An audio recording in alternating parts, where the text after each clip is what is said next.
Alright, how do we stop this? How do we stop it? Can everyone see this? Okay. Let's see now. Hi everyone. Okay, just gonna check to see that people can see what I'm saying. Yep, okay, I think I've got audio. Alright. I guess I better start painting or something. Alright, let's do this. Hi everyone, this is Paul, and today I'm going to be painting this Wrangler. I've just got this pencil sketch up, and I'm just going to take you through the inking process, colouring process, and let's see what we can do in the next hour or so, shall we? So yeah, let's get started. I'm just going to drop the opacity here and jump into my ink pen tool. Let's see what our radius is. That's a pretty good radius. Have we got... Yep, we're on stabilized stroke. Good. Okay, so first things first, I'm gonna have to ink this dude. Man, why am I so nervous? I've done this so many times, and I'll periodically check out the chat. Do I have... Alright, yes, okay, good. Just gonna check my... Yep, we're good. Alright, doesn't really matter which order I ink in. So I'll just try to keep this as tight as I can, as fast as I can.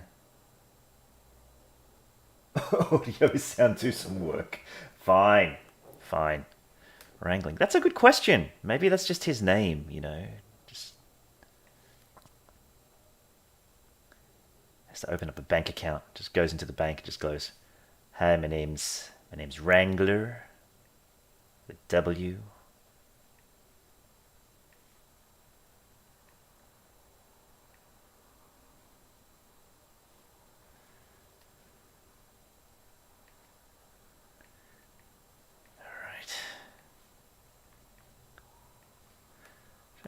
These inks down nice and clean.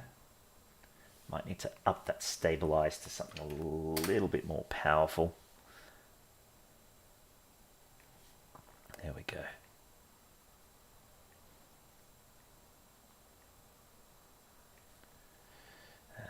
Let's get these belts in.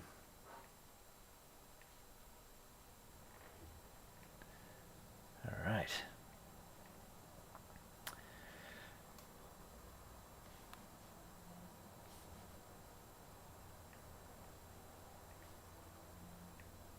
So I've set up this file already with a little color palette that you can see here for when we get to the painting stage.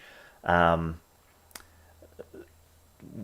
I really like about the advancements that the grease pencil has gotten is that you now split up your fills and strokes into materials. They're much like, you know, the materials that you put on objects and stuff, and vertex colors. Now you can color in either way, material or vertex color, but I prefer to have this vertex color just basically as default. It's sort of like a bit of a set and forget type thing. Okay, here we go. Let's see. So, what you use to draw with tablet screen? Any suggestion for budgets? Oof. Let's see. Well, I'm using a Wacom tablet. I wish I could sort of get into the whole Cintiq thing. Really, they are very pricey. Like they do, like they're about the budget of a laptop or a small computer. So I can recommend like the Wacom brand, because like I think I've had this one for a very long time, but there's a couple of other brands out on the market. The name escapes me for now. I think Huon might be the I don't want to say budget brand, because like Huons are pretty good. they do the job. Basically, whatever you can get your hands on, whatever you can afford, is going to beat your mouse to do this sort of thing. You really do need to have control, and the good thing is that Blender's got great capabilities when it comes to pressure sensitivity, probably because of the whole sculpting area of the program. But it filters down to things like grease pencil. Okay, I'm probably not going to get the anatomy perfect today, but you should, because this is sort of it's a speed paint, so I'm going to try to get this done as quickly as possible. Yeah, people are sort of sounding off on the Huons in there. Yep. I've had my Wacom for quite a few years. I think I replaced it once, and yeah, look, it's an investment, and for this character versus another software. That's a good question. Well, first off, I sort of want to show off the capabilities of Grease Pencil. I kind of remember sitting with Danny Lara at the BlenderCon about, what was it, 2018? You know, those heady pre-COVID days, and it was just like the new thing. It was in beta and all that, and I just decided to do like an Inktober challenge with it, and he saw me using it. I like it because of things like this, right? I can treat the strokes very much like vectors. What's this? Is it join? Yes, that is. Yeah, cool. Where even after you lay down that line, you can go in and edit even before you've done anything. So if you guys can see my mouse screencast keys there, you can sort of see what I'm hitting to do this. I'm currently in edit mode.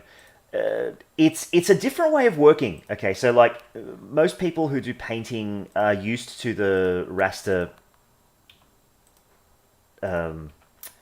methods of, say, your Photoshop or Critter if we're talking open source. This is more along the lines of, say, Illustrator or Inkscape, where because you're working with, okay, let's just smooth this one out. There we go.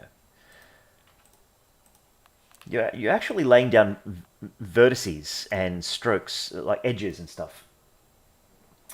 Another question about animation. Yes, you can animate easily with Grease Pencil. I have my little timeline here. I won't be doing any animation today because we're just working on this one illustration. But yeah, the timeline, basically anything you can keyframe, you can animate. Okay, now let's see. Because this is a circle, do I need to go F for fill? Yes, that's right. Smooth this out.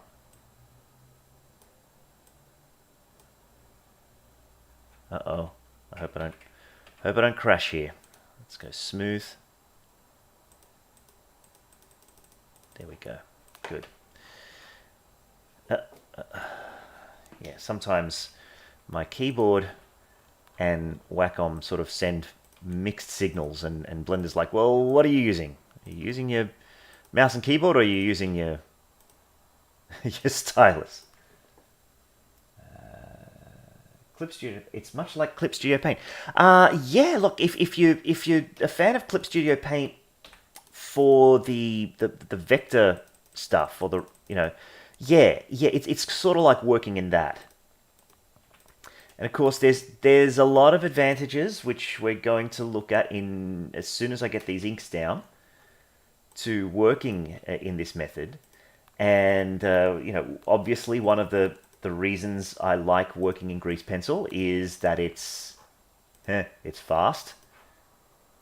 Here I am 10 minutes into it and I'm still inking away, but you know, I'm sort of just refining these inks.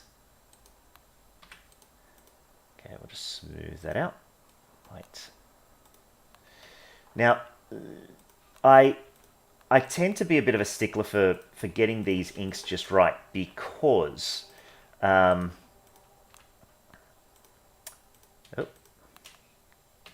there we go.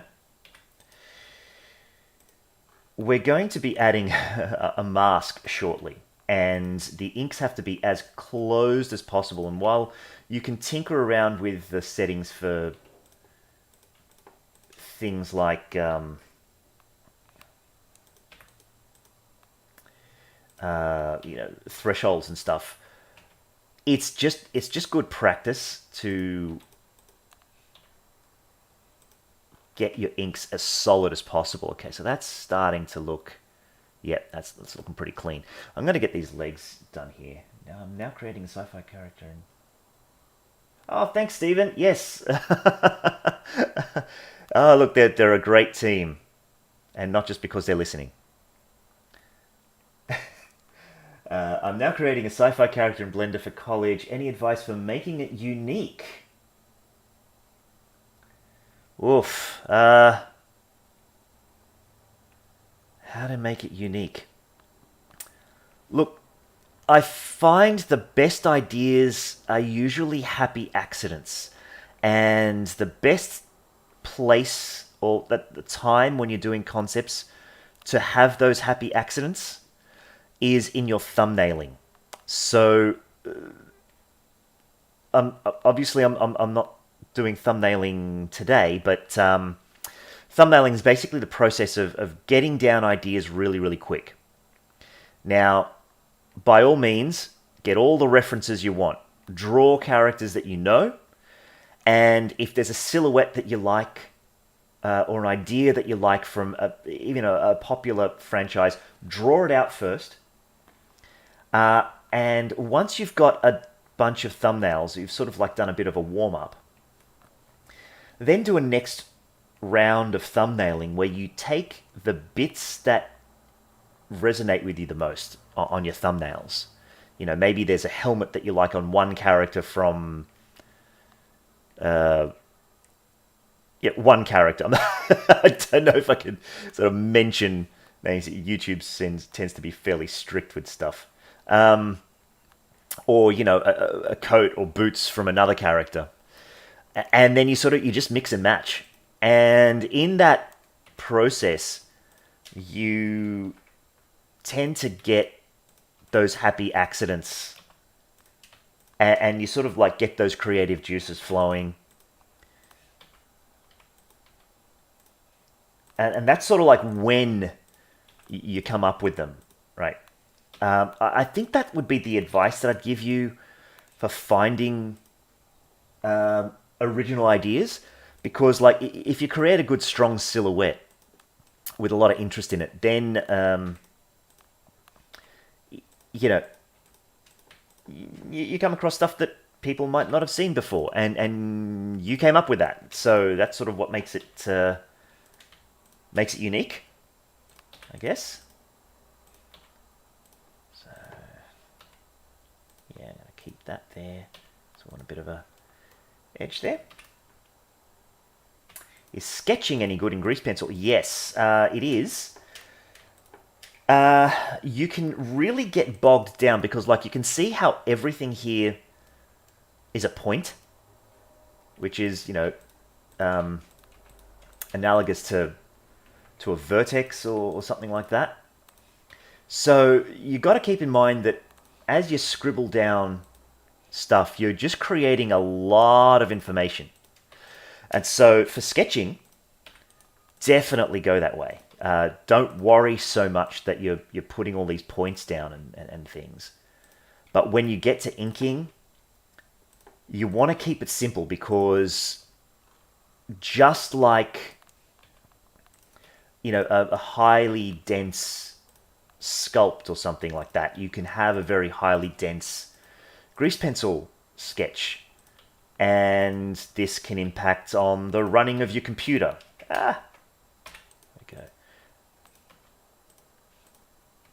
and things of that nature. Okay, so that boot's done.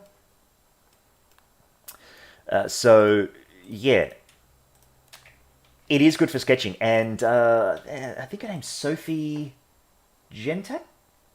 I might be getting that wrong, but she does a lot of sketches that are, you know, almost like these watercolor type things.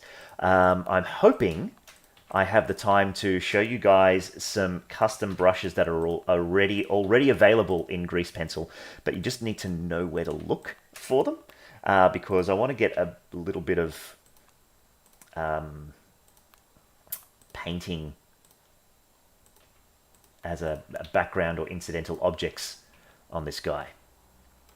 Alright, so just making sure that all the gaps are going to be as closed as possible while maintaining consistency. Join, smooth.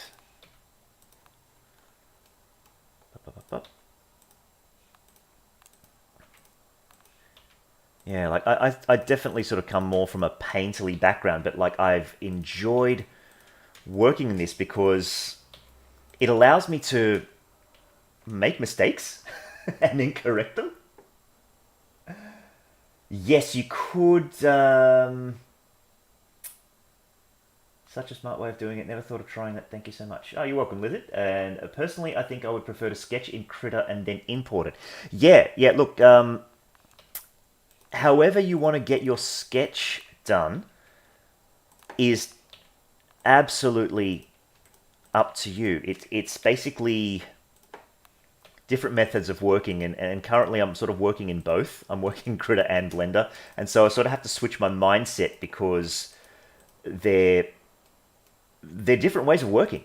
They really are. Like in Critter, you're raster painting, and so you're in layers, and you're working with brush strokes and all the functions that come along with that. And here, we're working with strokes that are then editable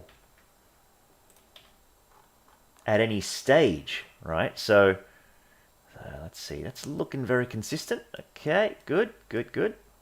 Now this isn't, this is not a ball. This is supposed to be sort of like a cherry bomb. And yeah, it's,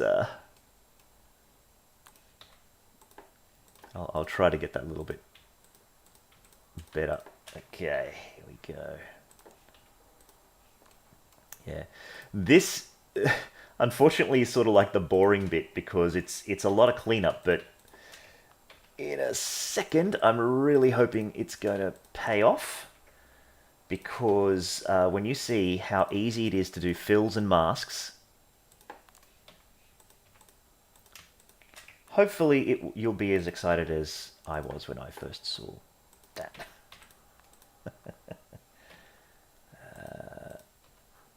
So I have proportional fall off on here. This is the proportional editing tool, and you've got a number of ways that you can have that fall off effect stuff, and it's I kind of prefer it to sculpting a little bit.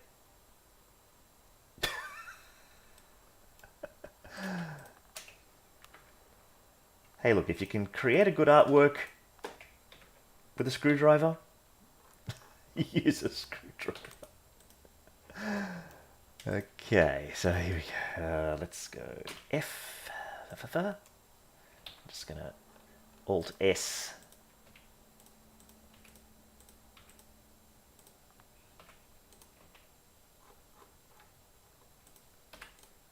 Smooth that out a little bit. Yep. I like the cheats. I like the cheats, the shortcuts, the tips that make your workflow a little bit easier, right? And because like all those types of tools or methods like that you can use on a polygonal mesh also work for Grease Pencil. So like if you're used to Blender already, and you want to try illustration, it's going to come pretty naturally. If you're not used to Blender and you want to try illustration, it's kind of a fun way to get into the 3D mindset of stuff. Let's see if there are any more questions here.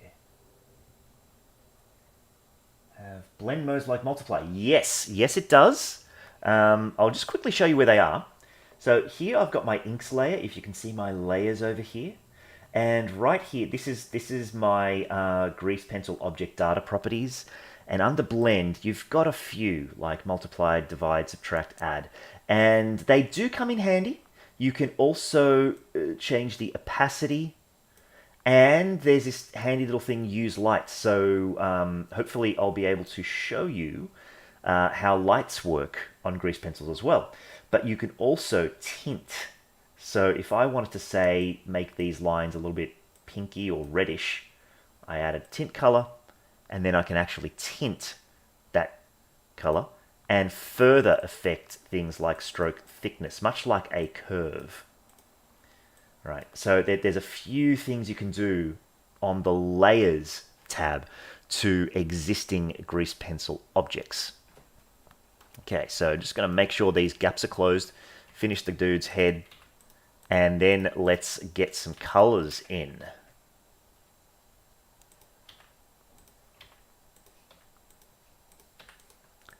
Smooth, smooth.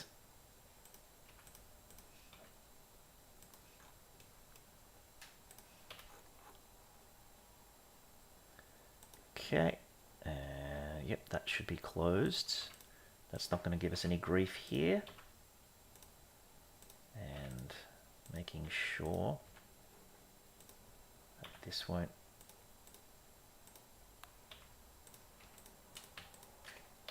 There we go. That's closed. Good. Long-time Blender user and wanted to start 2D concept art for my work. How did you get into learning grease pencil?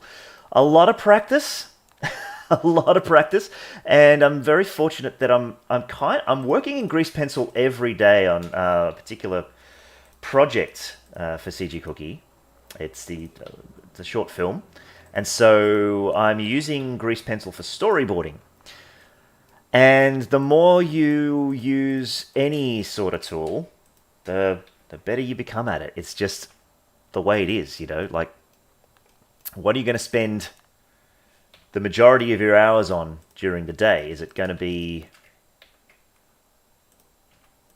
you know, whatever it is you do through any given day, you kind of naturally get good at it. And it just so happens that at the moment I am drawing in grease pencil every day. There's a lot of online stuff, and I've got some stuff coming up for CG Cookie to, you know, try to stay on top of all the developments that are happening with grease pencil. But yeah, like beyond the basics, it really is just practice, you know. I remember I know that's a boring that is a boring answer. It's sort of like, I remember hearing Chris Hemsworth interviewed on a local radio station once, and they said, like, oh, how did you get your arms so huge? And he's just like, just weights, man. And they're like, okay, that's our interview. That's it. But it is practice.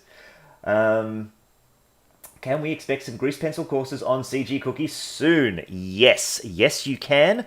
I am currently working on more than one. So yeah, look, it depends on if and when I can get these done. I'm just sort of, I'm working on the content at the moment. There's no real date, but I can sort of tell you that at least in the next couple of months, you're going to be seeing a lot more grease pencil content here on YouTube, for sure. And then there's going to be some dedicated courses around about the middle of the year. The first one that is still in early development and has been announced I'll be taking you through a process of creating a comic in Blender. Yes, it can be done. I've had this question asked, can you do a comic in Blender? Yes, and like the early days, it was sort of like, yeah, but yes, you can, but why would you? But like that, it all sort of comes down to methodology and what you use. The tool isn't as important as the technique and how you organize your time and your assets and all that sort of stuff. And so, like, from that point of view, you can absolutely do a comic in Blender. So that's what I'm going to start with. And of course, it will have a nice little intro to Grease Pencil for you to learn all the ins and outs and the basics and stuff. So, you see, that line there was really, really horrible. But instead of redoing it, what I can do is just grab these vertices and just smooth them out. And just use my rotate function to correct, the more horrible mistakes of that particular line.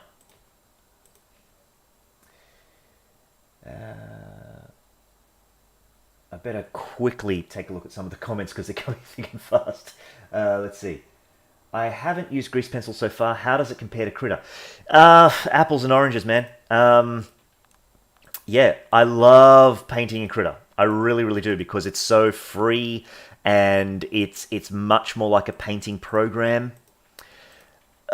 How does it compare? Oof. The same way that like Illustrator compares to Photoshop. It's like it's got some things that are similar and some things that are very, very different, just because of how you're putting down those lines, right? Critter's like putting down a paintbrush, and Blender is like drawing a curve or creating a mesh. So it has the illusion of looking like a paint stroke, but it is made up of a lot of points. Right, so I can do this. Right. The advantage, of course, it works like vectors. So the usual convention for raster painting, Photoshop, Critter style stuff, is that you have to set your what's it called? Your resolution at the very, very start. Working in Blender, working in Illustrator, you don't have to set a resolution, because anyone who knows, vector is a mathematical equation rather than a bunch of pixels.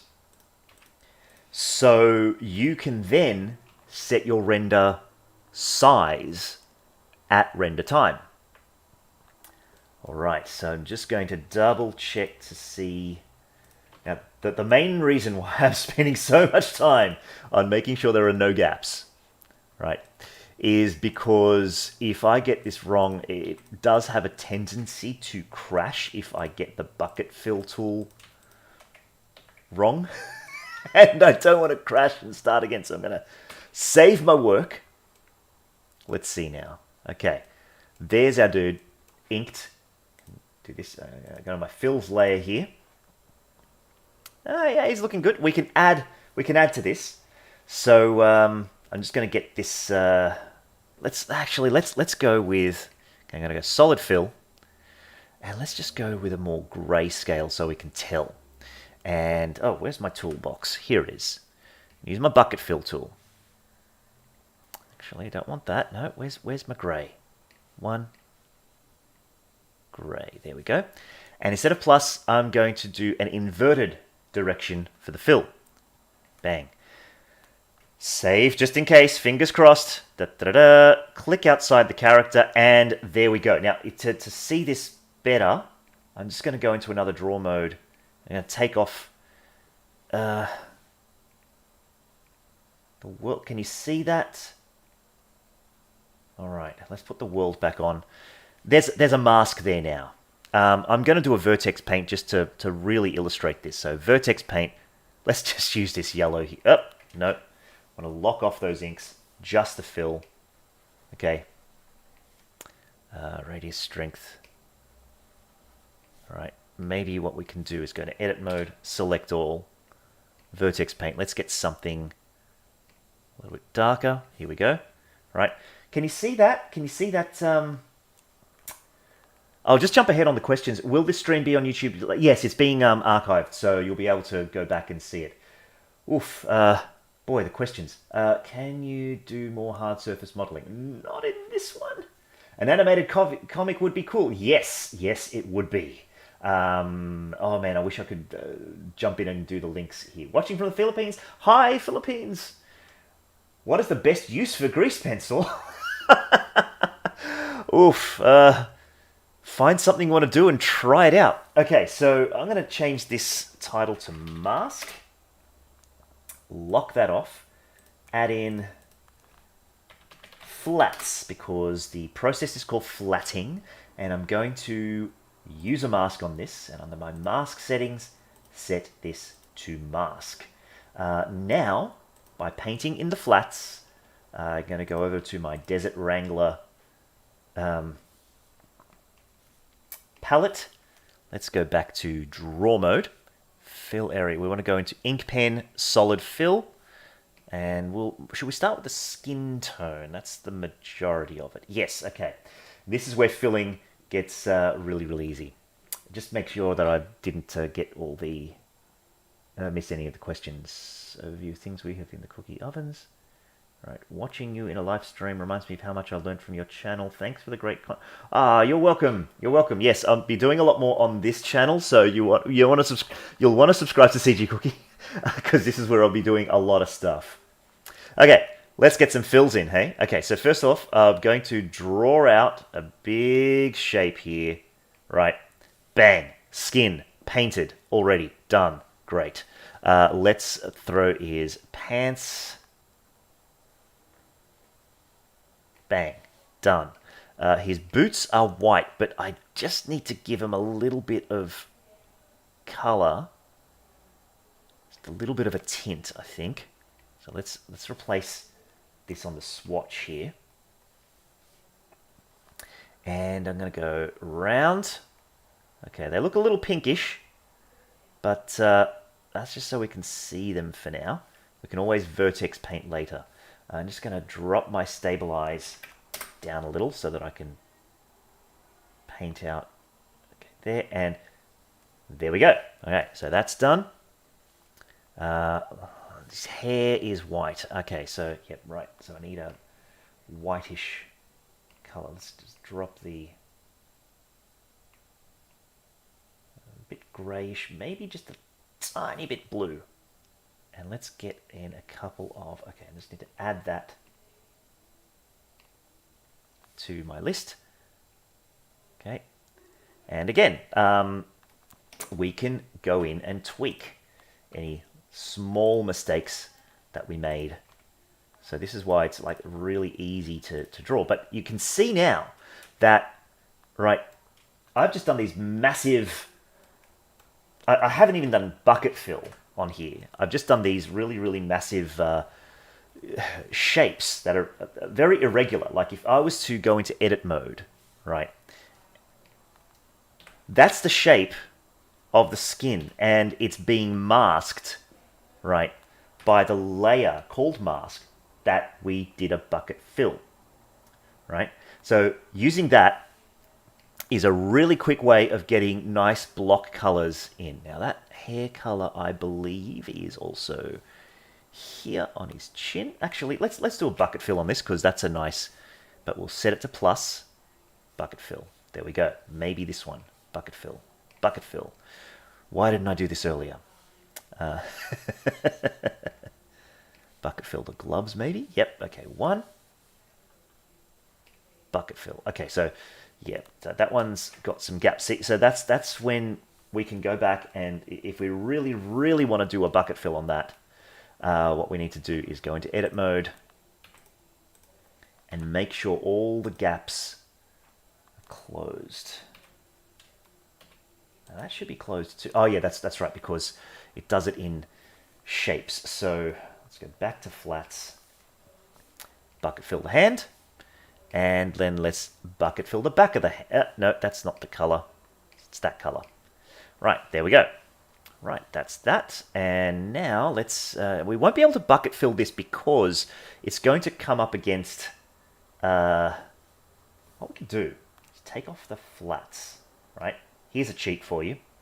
New layer, bucket fill, bucket fill, bucket fill, bucket fill. Bring back our flats. And now there's a new merge down function.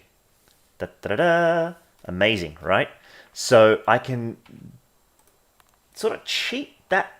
That's the little workaround for, you know, when the bucket fill fails you on certain things, right?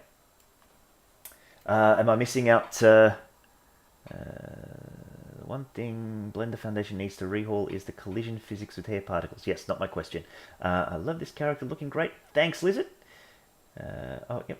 Didn't they add a feature a few Blender versions back that let you specify the gap to ignore? Yes, it's there, but like you have to basically set it, and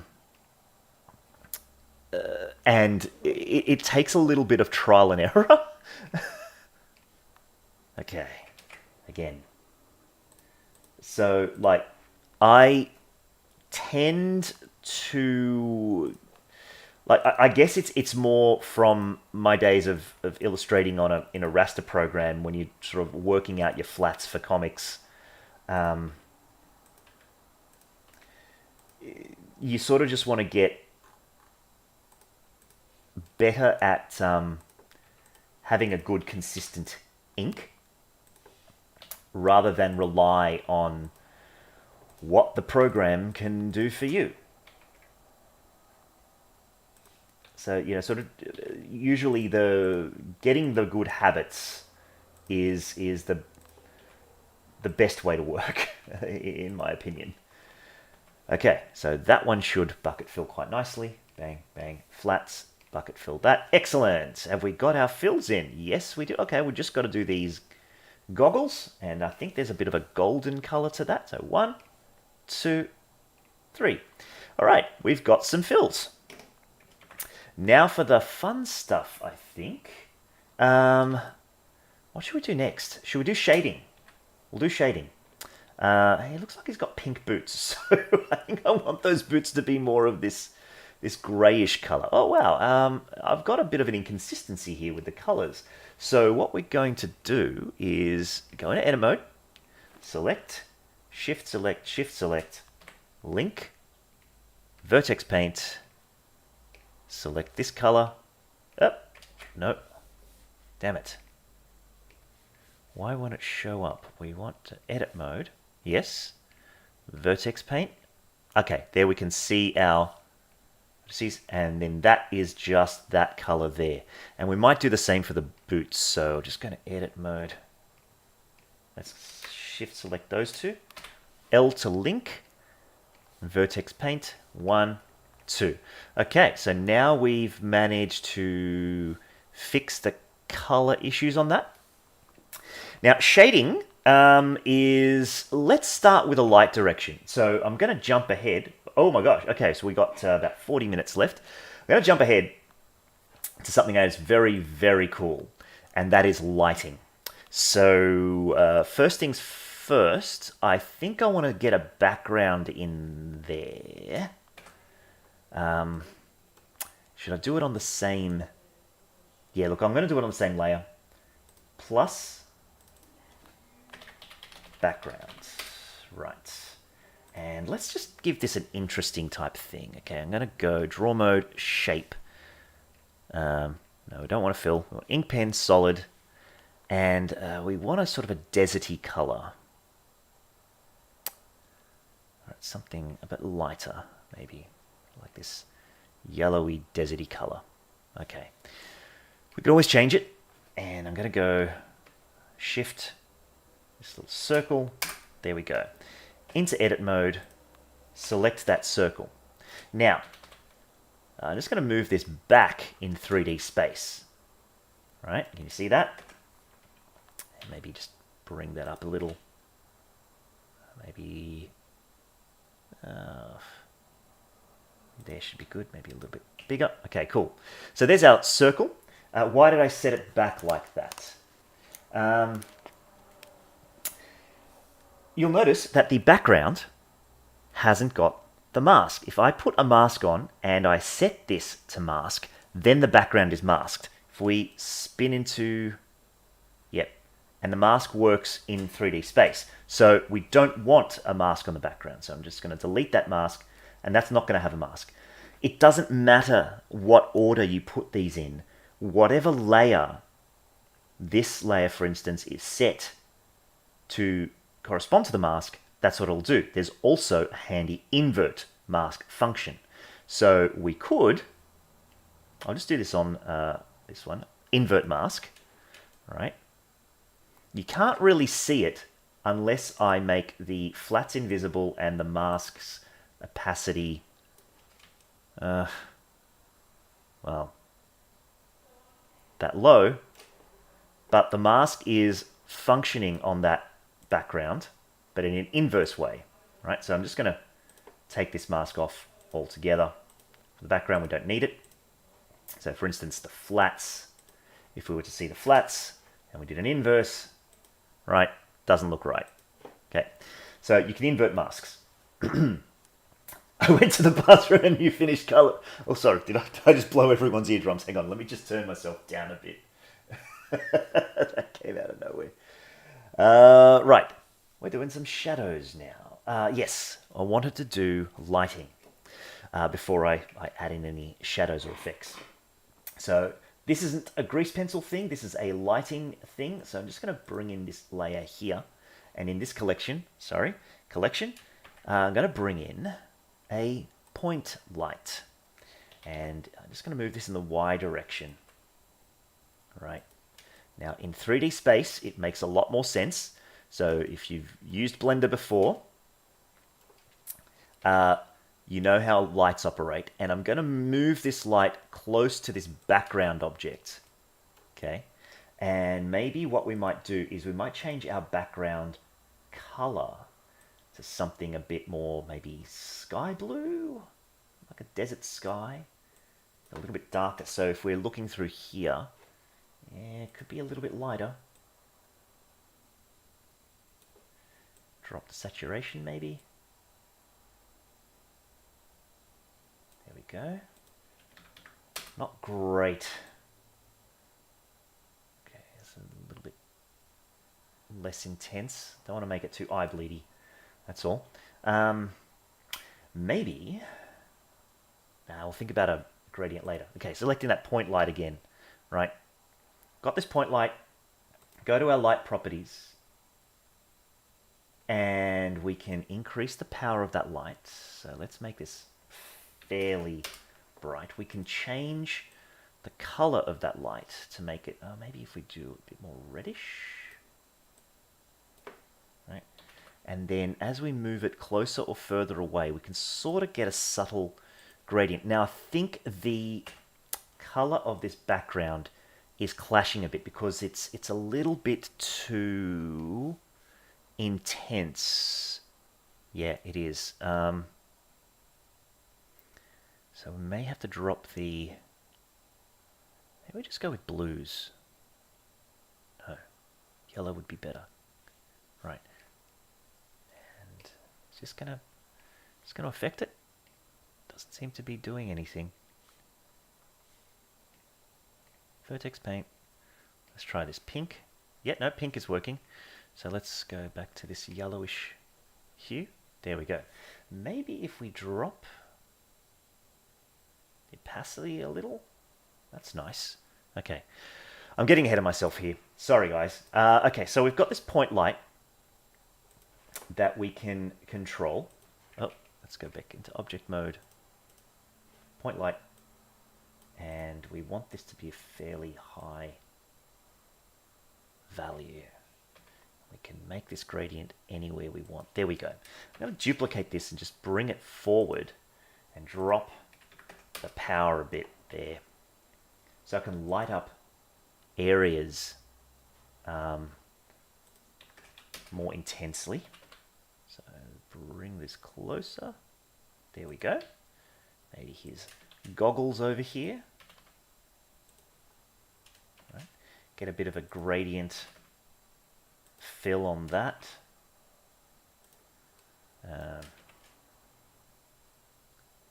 Just something that brings a bit more interest to the artwork, makes it look a little bit more interesting. I'm going to maybe link these two, link object data, so that if I change the intensity and color of 1,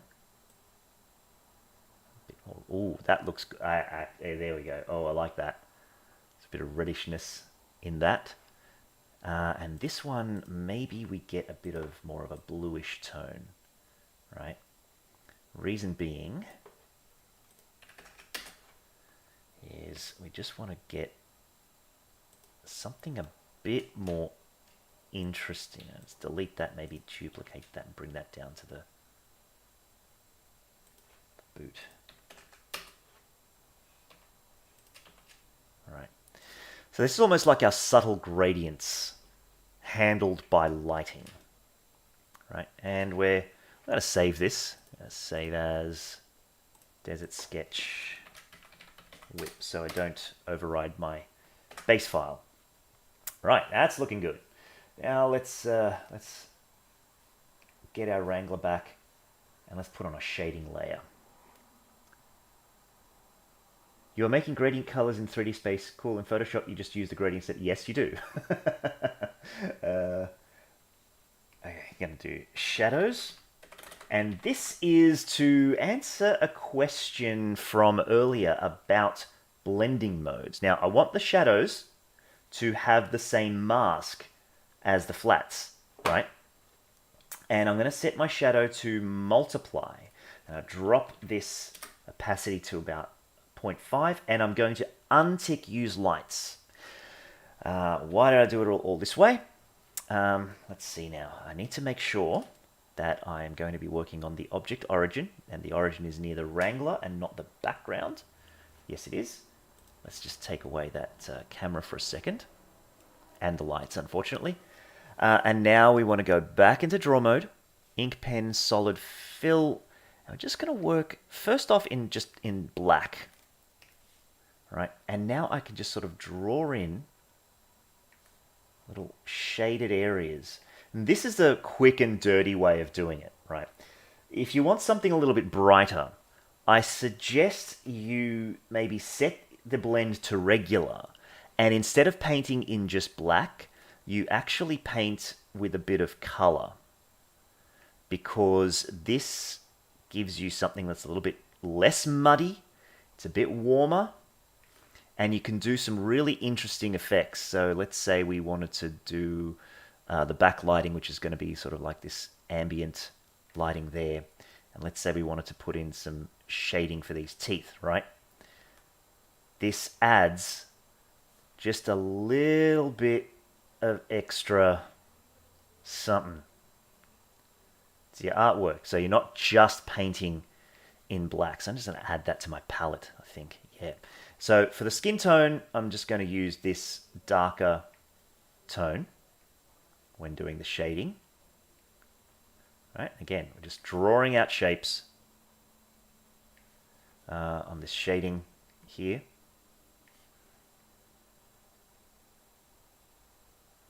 And okay, hopefully this won't be banned on Facebook if I put those details in. You know how strict they are about anatomy. And again, I can just draw outside the lines if I need to.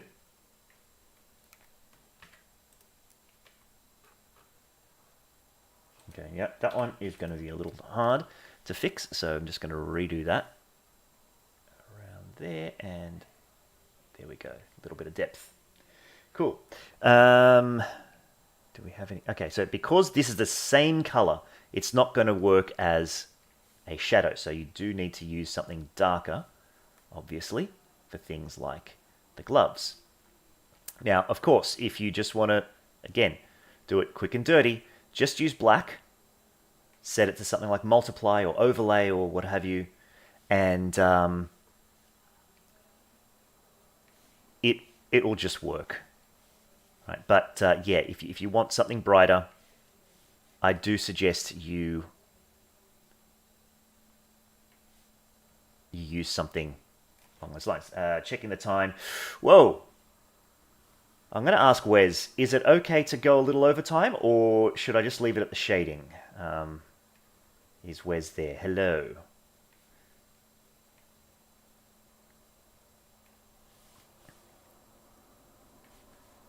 Okay. Because I might need it about 10 more minutes.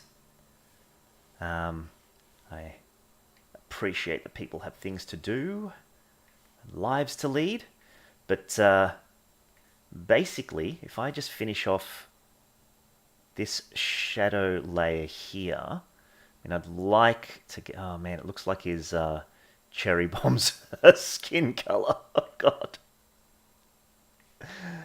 Right. A little bit of shadow here and here.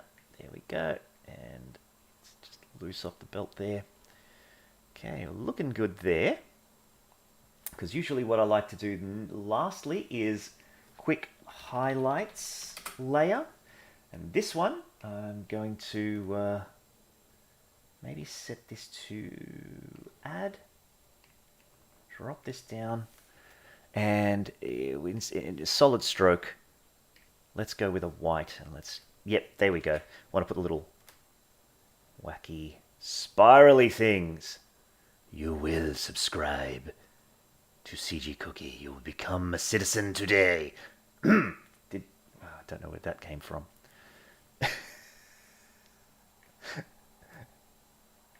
Little. And then we can just put in a few little highlights using the stroke tool to just add that extra little bit of dimension,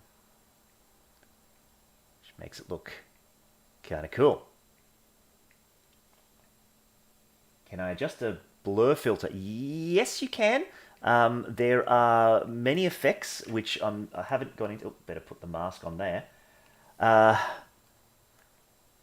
I might just finish off this inking, and maybe I'll leave the effects for another time. But the effects are something that are definitely worth playing around with. Okay, I got there. All right, shall we bring back our lighting and see what... Oh, actually, what we want is a bit of highlights on the boots here. There we go. All right, looking good. Okay, let's bring back our lights. There we go. And let's just take away all our stuff. That's basically how it's going to render. I'm going to bring my render settings up, my compositor here. Now, did I do something here? Oh, that's right. Yeah, I just had the overlay logo. So I'm just going to hit that tiny, tiny little render button just to see what this looks like, because it's got the Eat Sheep logo on it. Now, you'll notice that the first render... Oh. Okay. Is pixelated. But this is a raster, right? So, in your render settings... Why don't we bump up that to something like 400%, do another render, right? And now, still large, you get the... Hello, is this my warning that it time's up? No, I should have 5 minutes, right? I'll have to readjust where that goes in the compositor, but basically... That's how you can render as big as you like or as small as you like. So let's bump this up to maybe 1000 and do another render. Right? Render. Did it do it? Still thinking.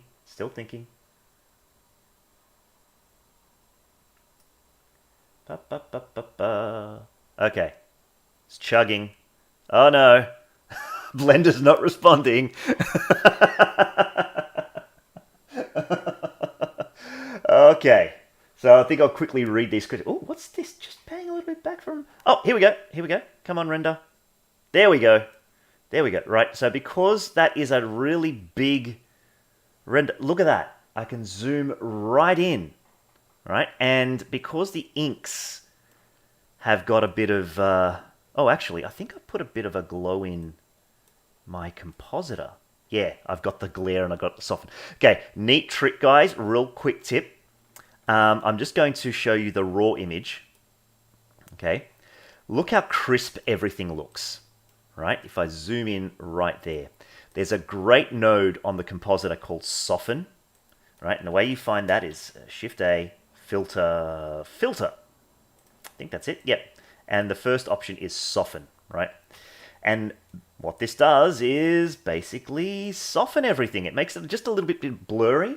So you sort of get that kind of manga, anime, just a little bit less crisp softening on your lines. And you can just adjust that. Like factor 100, it makes it look like a fairly low-res image. But, you sort of play around with the factor and you can get something that is pretty good. And then, of course, I like to add my fog, glow, glare filter to work on everything. Yeah, there's our final render. I'm gonna go back to my what is it, 400 size render, so the Eat Sheep logo is a little bit better placed. Yeah, I'm gonna have to scale 1, and let's drop this down a little bit. Just what I don't really like about overlays. Bang. No, that could be too much. 1800. There we go. Yep, that's good. And maybe point that. 0.8. There we go. That's good. All right. Thanks for watching, guys. It's been fun. Yeah, this will be archived and you can watch back a little bit later, but here is our Desert Wrangler speed painted. Yes, so it's been fun. I really hope to do this again soon. It's been really great answering all your questions and stuff. And so now I think I have to sign off. Yes, it's 9:30. I might just take a couple more questions if they're there. I'm just going to save this image so that it can be maybe Desert Wrangler finished. There we go. That's saved now. Cool. Well, you're welcome. And it's been really fun having you all here. Oh wow, we hit 100 concurrent viewers, which was really, really good. And yeah, this is exciting. This is exciting. That's okay, TRG. You can just go back. You could just sort of start this from wherever you like. And so I am going to sign off now, and hopefully I'll be seeing you again soon on the CG channel doing another speed paint in the very near future. Okay, so bye for now, everyone.